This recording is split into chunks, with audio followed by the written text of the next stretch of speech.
Welcome back to my channel heal with homeo में आपका स्वागत है। आज हम पढ़ेंगे culture media. Introduction. A culture media is a special medium used in microbiological laboratories to grow the different kinds of micro organism. Culture media एक ऐसा medium है, ऐसा स्पेशल मीडियम है जो कि यूज़ किया जाता है माइक्रोबायोलॉजिकल लैब में to grow different kinds of micro organism. A growth or a culture medium is composed of different nutrients that are essential for microbial growth। जो कल्चर मीडियम होता है वो ग्रोथ के लिए बहुत इंपॉर्टेंट होता है माइक्रो ऑर्गेनिज्म के, और जो कि वेरियस टाइप्स ऑफ न्यूट्रिएंट्स भी देता है। कल्चर मीडिया में अलग अलग प्रकार के न्यूट्रिएंट्स होते हैं। ये न्यूट्रिएंट्स माइक्रो ऑर्गेनिज्म की ग्रोथ को और बढ़ाते हैं। Since there are many types of micro organism each having unique properties and requiring specific nutrients, there are many types of culture media. मतलब हर जो माइक्रो ऑर्गेनिज्म की अपनी एक स्पेशलिटी होती है, इसीलिए सभी माइक्रो ऑर्गेनिज्म को एक जैसा न्यूट्रिएंट्स देना नहीं चाहिए। अलग अलग माइक्रो ऑर्गेनिज्म के लिए अलग अलग प्रकार के कल्चर मीडिया बनाए जाते हैं। These are based on the what nutrients they contain and what functions they play in the growth of microorganism। Culture media का वर्गीकरण इस आधार पर किया जाता है कि उसमें कौन कौन से न्यूट्रिएंट मौजूद है और वह माइक्रो ऑर्गेनिज्म के ग्रोथ में क्या फंक्शन करते हैं। कल्चर मीडिया में भी सॉलिड और लिक्विड। कल्चर मीडिया सॉलिड भी हो सकता है, लिक्विड भी हो सकता है। दो टाइप से कल्चर मीडियम के। The solid culture medium is composed of a brown jelly like substance known as a agar. Solid culture media में जो अगार नाम का एक ब्राउन रंग का जेली जैसा पदार्थ मिलाया जाता है, जिससे जो मीडिया होता है वो ठोस बनता है। अगर स्वयं बैक्टीरिया का न्यूट्रिएंट नहीं होता बल्कि मीडिया को सॉलिड बनाने का काम करता है। Different nutrients and chemicals are added to allow the growth of different micro organism. अलग अलग माइक्रो ऑर्गेनिज्म की आवश्यकता अनुसार कल्चर मीडिया में various types of nutrients and chemical मिलाए जाते हैं ताकि वे अच्छी तरह से बढ़ सके। Then growing bacteria in pure culture is one of the most widely used method in microbiology. जो माइक्रोबायोलॉजी में एक जो प्रकार है बैक्टीरिया का अलग करके बढ़ाना प्योर कल्चर में कहलाता है। ये सबसे इम्पोर्टेंट और सबसे यूज़फुल तरीका जाने वाला टेक्निक है माइक्रोबायोलॉजी में। Many bacteria are heterotrophic, which mean they rely on the organic compound as a food to provide energy and carbon। जो बैक्टीरियाज होते हैं वो हेट्रोट्रॉपिक होते हैं। मेनी बैक्टीरियाज मतलब मोस्टली जो बैक्टीरिया होते हैं वो हेट्रोट्रॉपिक होते हैं, यानी वे अपना भोजन स्वयं नहीं बना सकते। वे ऑर्गेनिक कंपाउंड से भोजन प्राप्त करते हैं जिससे उन्हें एनर्जी और कार्बन मिलता है। Some bacteria also require added nutritional components such as vitamin in their diet. कुछ बैक्टीरिया को नॉर्मल न्यूट्रिएंट्स के अलावा और विटामिन्स की ज़रूरत होती है उनके पोषक तत्वों को बढ़ाने के लिए, मतलब उनके ग्रोथ के लिए। An appropriate physical environment must be created where important factors such as the temperature, pH, atmospheric gases are maintained। केवल न्यूट्रिएंट्स देना ही इम्पोर्टेंट नहीं है बैक्टीरिया के लिए ग्रोथ के लिए, बल्कि सही टेम्परेचर, सही पीएच, सही एटमॉस्फेरिक गैसेस जैसे कि ऑक्सीजन होगा, कार्बन डाइऑक्साइड होगा, भी बनाए रखना आवश्यक होता है for growth of microorganism। Then the nutritional needs of bacteria can be met through the specialized microbiological media that typically contain extract of proteins as a source of carbon and nitrogen, inorganic salts such as potassium, phosphate or sodium sulfate, and some cases the carbohydrates such as glucose and lactose। जो nutrition होते bacteria के लिए जो nutrition चाहिए वो हमें biology के जो कल्चर मीडिया के उपयोग से मिलते हैं। मतलब उसमें होता है कल्चर मीडिया में नॉर्मली ऐसे सब्सटेंस होते हैं जैसे कि प्रोटीन एक्सट्रैक्ट जो कि कार्बन और नाइट्रोजन के सोर्स है, जैसे कि इनऑर्गेनिक साल्ट जैसे पोटेशियम फॉस्फेट और सोडियम सल्फेट जो कि बैक्टीरिया की ग्रोथ बढ़ाते हैं। देन कार्बोहाइड्रेट जैसे कि ग्लूकोज, लैक्टोज जो बैक्टीरिया की एनर्जी को और बढ़ाते हैं। For fastidious bacteria vitamin and other growth factors must be added as well. कुछ बैक्टीरिया के लिए मतलब फैस्टिडियस बैक्टीरिया जो होते हैं मतलब उनको स्पेशल न्यूट्रिएंट्स की आवश्यकता होती है। इन्हें नॉर्मल न्यूट्रिएंट्स के अलावा विटामिन्स और ग्रोथ फैक्टर जो होते हैं वो भी चाहिए क्योंकि अच्छे से ग्रोथ हो बैक्टीरियाज की, फैस्टिडियस बैक्टीरिया की। Then Koch Pasteur and their colleagues in the 19 and 20 century created media formulation. जो 19 एंड 20 सेंचुरी में रोबोट कोच और लुइस पास्चर ने अपने जो कल्चर मीडिया देते जो कि डिफरेंट टाइप्स के थे, उनकी मदद से हम माइक्रो ऑर्गेनिज्म और अच्छे से पढ़ सकें। मतलब जो 19 और 20 के सेंचुरी में जो शुरुआत में रॉबर्ट कॉच, लुइस पास्चर और उनके जो कोलेजेस म्हणजे सहयोगिता ने जो डिफरेंट टाइप्स के कल्चर मीडिया विकसित किए जिनकी हेल्प से हम माइक्रो ऑर्गेनिज्म का अध्ययन आसान हुआ, मतलब आसानी से हम ये पढ़ सकें। Then this media content cocoa broth, potatoes, hay and other enriching material.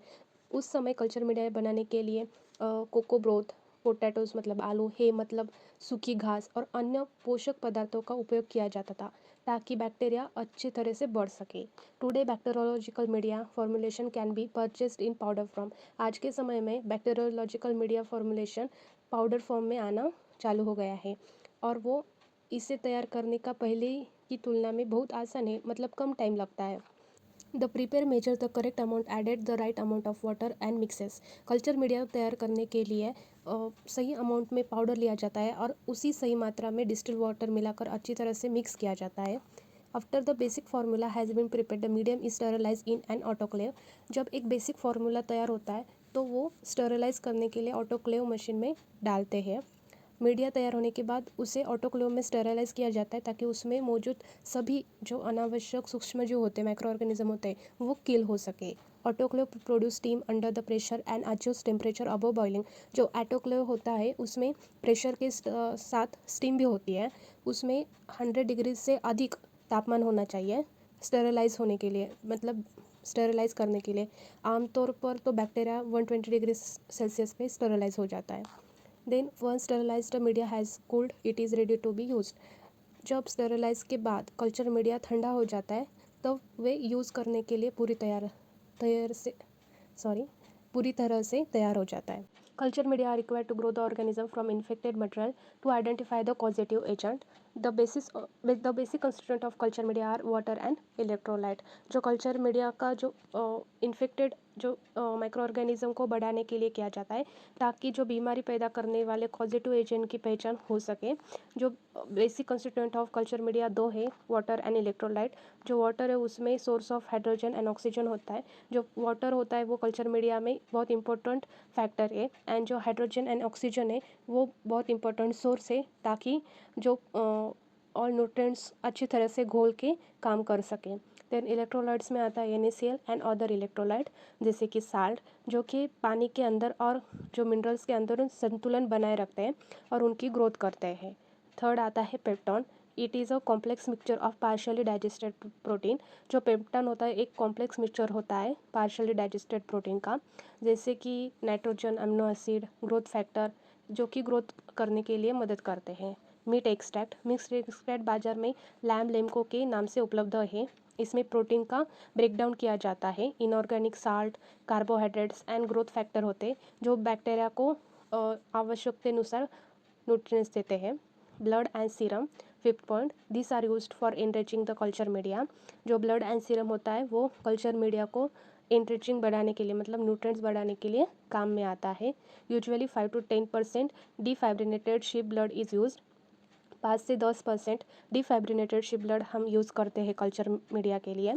Agar is prepared from the seaweed. Seaweed से हम अगार को मतलब प्रिपेयर करते हैं। It contain mainly long chain polysaccharide. इसमें लॉन्ग चेन पॉलीसैकेराइड होते हैं। इसमें थोड़ी मात्रा में प्रोटीन जैसे पदार्थ होते हैं और कुछ इनऑर्गेनिक साल्ट भी पाए जाते हैं। It is available either in long shred और पाउडर फॉर्म। ये जो मार्केट में श्रेड मतलब धागों की तरह और पाउडर फॉर्म में भी मिलता है। It is used in the concentration of 2 to 3%। इसका कॉन्सेंट्रेशन 2 to 3% होता है, मतलब जो कल्चर मीडिया को सॉलिड बनाने के लिए उसमें 2 to 3% अगार मिलाया जाता है। It melts at the 98 degree Celsius and usually solidified at 42 degree Celsius.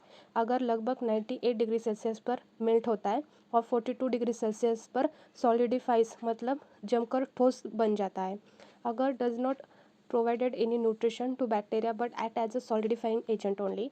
अगर बैक्टीरिया की कोई न्यूट्रिशन नहीं दे सकता, इसका कार्य केवल कल्चर मीडिया को सॉलिड बनाना है, इसीलिए इसे सॉलिडिफाइंग एजेंट कहा जाता है। टाइप्स ऑफ कल्चर मीडिया में 3 टाइप्स होते हैं बेस्ड ऑन फिजिकल स्टेट में। Liquid media, semi solid media and solid media. On the basis of molecular O2 के 2 टाइप्स है, aerobic media and anaerobic media. Nutrition के बेस पे 4 types है, simple media, complex media, synthetic media and special media. Special media के और 6 type दिए हुए हैं बट और टाइप्स है उसके। Enriched media, enrichment media, selective media, differential media, indicator media and transport media. Based on physical state, bacteriological culture media can be prepared as a liquid, broth, solid and semi-solid। हमने देखा कि physical state में 3 है, liquid, solid, semi solid. Culture media में growth हो सकते हैं। जो सॉलिड एंड सेमी सॉलिड उसके होते हैं वो सॉलिडिफाइंग एजेंट कहा जाता है। उसमें अगर और जिलेटिन होता है सॉलिडिफाइंग एजेंट बोल के।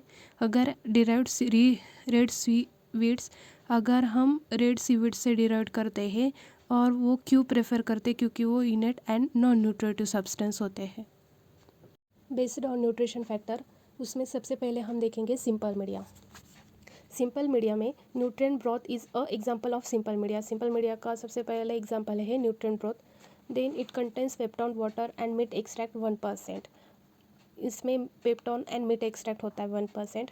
When glucose 0.5% is added it became glucose broth.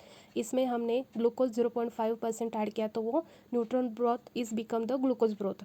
When 2 to 3% agar is added to nutrient broth it become a nutrient agar. अगर हमने 2 to 3% अगर ऐड किया न्यूट्रिएंट ब्रॉथ में तो ये न्यूट्रिएंट अगार बनता है। This is the simplest and routinely employed medium in the lab for the diagnostic purpose. ये हम डायग्नोस्टिक पर्पज़ के लिए करते हैं कल्चर मीडिया के लैब में। ये सबसे पहले कल्चर मीडिया और लैब में नॉर्मल बैक्टीरिया की ग्रोथ को रोज़ाना बढ़ाने के लिए और उपयोग करने के लिए किया जाता है। इफ़ अगर concentration is reduced 0.2 to 0.4% semi solid medium is obtained. यदि अगर की मात्रा 0.2 या 0.4 कर दी जाए तो सेमी सॉलिड मीडिया बनता है। It enables motile bacteria to spread. Semi solid media का उपयोग मोटाइल बैक्टीरिया की मोटेलिटी देखने के लिए किया जाता है। अब हम देखेंगे complex media. All media other than simple media are complex. मतलब जो media other than simple media के अलावा जो मीडिया होते हैं वो कॉम्प्लेक्स मीडिया कहा जाता है। They contain additional ingredients. उसमें एडिशनल इंग्रेडिएंट्स होते हैं, मतलब न्यूट्रिशन हो सकता है। They provide special nutrients. वे सबसे स्पेशल न्यूट्रिएंट्स प्रोवाइड करते हैं कल्चर मीडिया को उनकी बैक्टीरिया की ग्रोथ के लिए। देन हम देखेंगे synthetic media prepared from pure chemicals. Synthetic media पूरी तरह से प्योर केमिकल से बनाया जाता है। Exact composition is known. इस मीडिया में हर केमिकल की मात्रा पहले ही निश्चित होती है, मतलब पता होती है। Used for special studies. इसका उपयोग विशेष रिसर्च और मेटाबॉलिक स्टडीज़ में किया जाता है। देन हम देखेंगे स्पेशल मीडियम। स्पेशल मीडियम के दो टाइप्स हैं, दो नहीं बहुत सारे 6 टाइप्स हैं। एनरिच्ड मीडिया, एनरिचमेंट मीडिया और selective, differential, indicator, transport, sugar media, बहुत सारे मीडिया है। तो सबसे पहले हम देखेंगे एनरिच्ड मीडिया। मैंने सबसे पहले आपको बताए थे 6 मीडिया, बट इसमें 9 मीडिया दिए हुए हैं। सबसे पहले हम देखेंगे एनरिच्ड मीडिया। बेसल जो एनरिच्ड मीडिया होता है उनमें when basic media is added with a some nutrients such as a blood, serum और egg, it is called a enriched media. इस जो बेसल मीडियम होता है उसमें हमने अगर कोई न्यूट्रिएंट्स ऐड किए such as a blood, serum, egg, उसको हम एनरिच्ड मीडिया बोलते हैं। उसमें एग्जाम्पल भी दिया हुआ है blood agar. Blood is added to the nutrient agar specific. जब न्यूट्रिएंट अगार में ब्लड में लाया जाता है तो उसे ब्लड अगार बनता है। एग्जाम्पल के तौर पे हम लेते हैं स्ट्रेप्टोकोकस। जो स्ट्रेप्टोकोकस जैसे बैक्टीरिया की ग्रोथ के लिए ब्लड अगार का उपयोग किया जाता है। And then Loeffler serum slope. जो लोफलर सीरम स्लोप होता है इस मीडियम में सीरम मिलाया जाता है और इसका उपयोग कोरोनोबैक्टीरियम डिप्थेरिया को बढ़ाने के लिए किया जाता है। Used for the organism with high nutritional needs. Enriched media में उन बैक्टीरिया के लिए उपयोग किया जाता है जिन्हें अधिक न्यूट्रिएंट्स की आवश्यकता होती है। देन हम देखेंगे second enriched media. Some substances are incorporated in the liquid medium which have the stimulating effect on the bacteria to be grown or inhibits its competitors. This result is it is absolute increase in number of wanted bacteria related to the other bacteria. Such medium are called the enrichment media. इस medium में ऐसे substance मिलाए जाते हैं जो desired bacteria की growth के लिए ग्रोथ बढ़ाते हैं और जो अदर बैक्टीरिया की ग्रोथ को रोकते हैं। इंक्रीज पैथोजेनिक बैक्टीरिया, इससे रोग पैदा करने वाले पैथोजेनिक बैक्टीरिया की संख्या बढ़ जाती है। इसमें हम एग्जांपल लेते हैं साल्मोनेला। यदि सैंपल में ई कोलाई अधिक हो जाता है और साल्मोनेला कम हो तो एंट्रीटमेंट मीडिया में साल्मोनेला की ग्रोथ बढ़ाने के लिए इसका उपयोग किया जाता है। Selective media inhibits unwanted bacteria. जो सिलेक्टिव मीडिया होता है इसमें केमिकल्स होते हैं जो कि इफेक्टेड बैक्टीरिया की ग्रोथ को रोकते हैं। अनवांटेड मतलब जो अनावश्यक बैक्टीरिया है उसकी वृद्धि को रोकते हैं, ग्रोथ को। Then helps to isolated one particular species. इसका उपयोग किसी भी एक स्पेशल बैक्टीरिया को आइसोलेट करने के लिए किया जाता है। इसका एग्जाम्पल भी दिया हुआ है डीऑक्सीचोलेट सिट्रेट अगार। डीऑक्सीचोलेट सिट्रेट अगार एक सिलेक्टिव मीडिया है देन उसमें बाइलसाट अगर भी एक एग्जांपल है। It favours the growth of only vibrio cholera whereas inhibits the growth of other intestinal organism.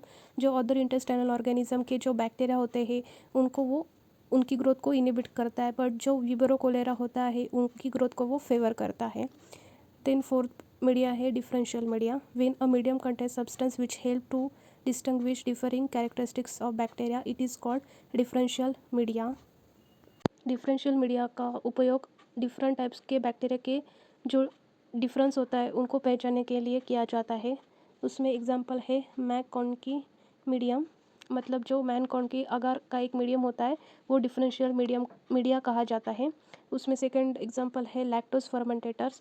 उनसे पिंक कॉलोनीज बनती है। जो बैक्टीरिया लैक्टोज को फर्मेंट करता है उनकी कॉलोनीज पिंक दिखाई देती है। नॉन लैक्टोज फर्मेंटर्स वो उसकी कॉलोनीज कलरलेस होती है। जो लैक्टोज फर्मेंटेड नहीं करते उनकी कॉलोनीज कलरलेस होती है। देन फिफ्थ हम देखेंगे indicator media. This media contain an indicator which changes colour when bacterium grow in them. जो इंडिकेटर मीडिया है इसमें एक इंडिकेटर डाई होता है जो बैक्टीरिया की ग्रोथ के अनुसार कलर चेंज कर देता है। एग्जाम्पल है विल्सन एंड ब्लेयर मीडियम। जो साल्मोना टाइफी है इस मीडियम पर ब्लैक कॉलोनीज बनाते हैं। और मैककॉनी अगार इज़ आल्सो इंडिकेटर मीडियम। जो मैककॉनी अगार है ये भी एक इंडिकेटर मीडियम का एग्जाम्पल है। मैककॉनी अगार को इंडिकेटर मीडिया भी माना जाता है क्योंकि इसमें इंडिकेटर की सहायता से लैक्टोज फर्मेंटिंग और नॉन लैक्टोज फर्मेंटिंग बैक्टीरिया की पहचान की जा सकती है। Due to fermentation of lactose, there is acidic pH which is form the pink colonies in the presence of neutral red indicator। जो इंडिकेटर मीडियम में due to fermentation of lactose, जब bacteria का लैक्टोज का fermentation करते हैं तब acid बनता है और मीडियम का पीएच कम होता है, मतलब एसिडिक हो जाता है, इसीलिए इंडिकेटर डाई पिंक रंग में पिंक रंग में बदल जाती है। Then if bacteria are non lactose fermenter the blood agar is unchanged. जब बैक्टीरिया नॉन लैक्टोज फर्मेंटेटर्स होते हैं तो ब्लड अगर अनचेंज होता है, मतलब उसका कलर नहीं बदलता है। Then lysing RBC gives opaque medium. कुछ बैक्टीरिया आरबीसी को तोड़ देते हैं, इसमें ब्लड अगार का रूप बदल जाता है और मीडियम थोड़ा सा धुंधला धुंधला ओपिक दिखाई देता है। This is called the alpha haemolysis. इसको हम अल्फा हेमोलाइसिस बोलते हैं। The blood agar is an enriched medium but bacteria lysing RBC given clearly around their colonies, thus it is also an indicator medium. Thus, therefore, some of these like indicator differential, selective and enriched are interchangeable and more than one term may be applied for a single medium. जो blood अगार होता है एक enriched media है क्योंकि इसमें blood मिलाया जाता है जिससे ऐसे बैक्टीरिया भी बढ़ सकते हैं जिन्हें उसकी न्यूट्रिशन की अधिक आवश्यकता होती है, लेकिन कुछ बैक्टीरिया जो होते हैं जैसे आरबीसी को तोड़ देते हैं, इसके कारण उनकी जो कॉलोनी के आसपास क्लियर जोन दिखाई देता है। इस क्लियर जोन को देखकर हम बैक्टीरिया की पहचान कर सकते हैं। इसी कारण ब्लड अगर केवल एनरिच्ड मीडिया ही नहीं बल्कि इंडिकेटर मीडिया भी माना जाता है। इसीलिए कुछ कल्चर मीडिया एक से अधिक कैटेगरीज में आते हैं, जैसे कोई मीडिया एनरिच होता है, इंडिकेटर होता है, डिफरेंशियल होता है या सिलेक्टिव है। इनमें से एक से अधिक प्रकार भी हो सकते हैं। एग्जाम पॉइंट के तौर पे ये ध्यान रखना कि जो ब्लड अगर होता है वो एनरिच मीडिया होता है, इंडिकेटर मीडिया होता है और जब वो हेमोलाइसिस दिखने के कारण के वजह से वो डिफरेंशियल मीडिया भी माना जा सकता है। Transport media these are used in the case of delicate organism gonococci which may not survive the time taken for transit or may be overgrown by non-pathogenic bacteria। Transport media का उपयोग ऐसे dedicate मतलब नाजुक bacteria के लिए किया जाता है जो कि लैब तक पहुंचने में समय लेते हैं, वो उसके दौरान जीवित नहीं रह पाते, यानी उनकी ग्रोथ नॉन पैथोजेनिक बैक्टीरिया के द्वारा अधिक हो जाती है जिससे असली रोगजनक बैक्टीरिया की पहचान करना कठिन हो जाता है। एग्जाम के लिए लेते हैं हम store transport media is a non nutritive soft agar gel containing a reducing agent to prevent oxidation charcoal or to neutralize bacteria inhibitors। जो स्टोर ट्रांसपोर्ट मीडिया एक non nutritive soft agar jail है, इसमें reducing agent होता है जो oxidation को रोकता है, इसी साथ में चारकोल होता है जो बैक्टीरिया को इनिबिटर्स को न्यूट्रलाइज करता है, इससे बैक्टीरिया ट्रांसपोर्ट के दौरान जीवित रहते हैं, मतलब लाइव होते हैं, जीवित रहते हैं। Buffered glycerol saline transport medium for enteric bacteria. जो buffered glycerol saline transport medium का जो उपयोग है वो एंट्रिक बैसिला म्हणजे आंतड़ों के जो बैक्टीरिया होते हैं उसके सैंपल को सुरक्षित रूप से लैब तक पहुंचाने के लिए किया जाता है। हम अब देखेंगे sugar media. Identification of bacteria की पहचान के लिए शुगर मीडिया का उपयोग किया जाता है। The term of sugar in microbiology denotes any fermentable substance. Sugar मतलब चीनी नहीं होता है, बल्कि माइक्रोबायोलॉजी में ऐसा बोलते हैं कि शुगर मतलब एनी फर्मेंटेबल सब्सटेंसेस जैसे कि ग्लूकोज, लैक्टोज, सुक्रोज और मैनेटोल are routinely employed for the fermentation test. Sugar media contain 1% sugar in peptone water along with an indicator. Sugar media में 1% शुगर पेप्टोन वाटर और एक इंडिकेटर मिलाया जाता है. इंडिकेटर की मदद से फर्मेंटेशन होने पर रंग में चेंजेस दिखाई देते हैं. Then the colorless medium turns pink with the production of acid by bacteria and gas production is indicated by gas bubbles accumulated in Durham's tube. मतलब जो बैक्टीरिया शुगर का फर्मेंटेशन करके एसिड बनाते हैं तो पहले कलरलेस मीडियम का रंग पिंक हो जाता है. यदि फर्मेंटेशन के दौरान गैस भी बनती है तो वो डूरम्स ट्यूब में गैस बबल के रूप में दिखाई देते हैं. Certain bacteria are exciting in their growth requirement and need serum for their growth. कुछ बैक्टीरिया की ग्रोथ रिक्वायरमेंट बहुत एक्साइटिंग होती है. ऐसे बैक्टीरिया की ग्रोथ के लिए सामान्य मतलब नॉर्मल न्यूट्रिएंट्स पर्याप्त नहीं होते, इसीलिए उन्हें सीरम की आवश्यकता होती है. ये हमारा हो गया शुगर मीडिया का पॉइंट.